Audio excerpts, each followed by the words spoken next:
அமெரிக்காவில் சமீபத்தில் வெளியான எப்ஸ்டீன் கோப்புகள் எனப்படும் இரகசிய ஆவணங்களில் இந்திய பிரதமர் பெயர் இடம்பெற்றுள்ளதாக எதிர்க்கட்சிகள் முன்வைக்கும் குற்றச்சாட்டு தேசிய அளவில் விவாதமாயுள்ளது.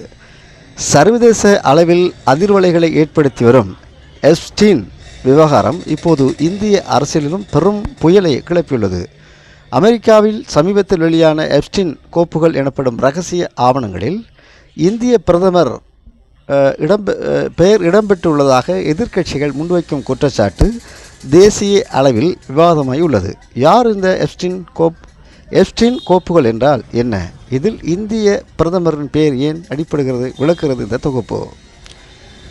எப்ஸ்டீன் ஒரு செல்வாக்குமிக்க அமெரிக்க நிதி ஆலோசகர். அரசியல்வாதிகள், தொழிலதிபர்கள், அரசு குடும்பத்தினர் மற்றும் பிரபலங்கள் என உலகில் செல்வாக்குமிக்க மனிதர்களுடன் நெருங்கிய தொடர்பில் இருந்தவர். 2019 ஆண்டில் சிறுமிகளை கடத்தி பாலியல் தொழில் ஈடுபட்டதாக அமெரிக்க அதிகாரிகள் எப்ஸ்டீன் கைது செய்யப்பட்டார். தனது செல்வாக்கை பணத்தையும் பயன்படுத்தி சிறுமிகளை தவறாக பயன்படுத்தியதாக அவர் மீது குற்றச்சாட்டப்பட்டது.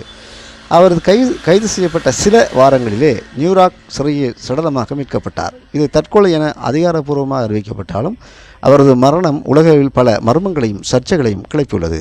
அந்த வரிசையில் பல ஆண்டுகளாக அமெரிக்கா புலன் ஆய்வாளர்கள் எப்ஸ்டீன் தொடர்பான மின்னஞ்சல்கள், தொடர்பு பட்டியல்கள், விமான பயண பதிவுகள் மற்றும் சாட்சிகளின் வாக்குமூலங்கள் என பெருமளவிலான தரவுகளை சேகரித்தனர். இவைதான் இப்பொழுது எப்ஸ்டீன் கோப்புகள் என்று அழைக்கப்படுகின்றது. சமீபத்தில் அமெரிக்க நீதிமன்ற உத்தரவுப்படி இந்த ஆவணங்களில் புதிய தொகுப்பு பொதுவெளியில் வெளியிடப்பட்டது. இதில் பல்வேறு நாடுகளைச் சேர்ந்த செல்வாக்குமிக்க நபர்களின் பெயர்கள் இடம்பெற்றுள்ளன.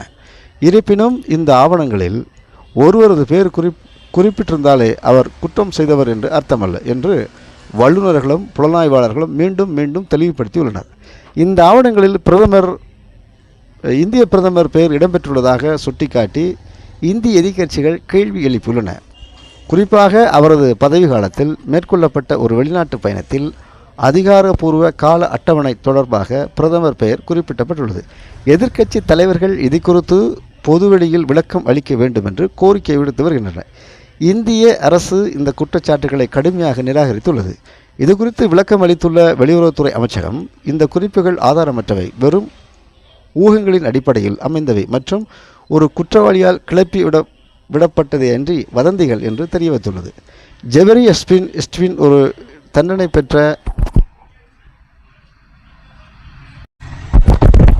அவரது வழக்கு பல அதிகார வர்க்கத்தில் இருண்ட பக்கங்களை வெளிச்சத்துக்கு கொண்டு வந்தது. இப்போது வெளியாகியுள்ள கோப்புகள் அதன் முக்கிய பகுதியே என்று சொல்லப்படுகின்றது.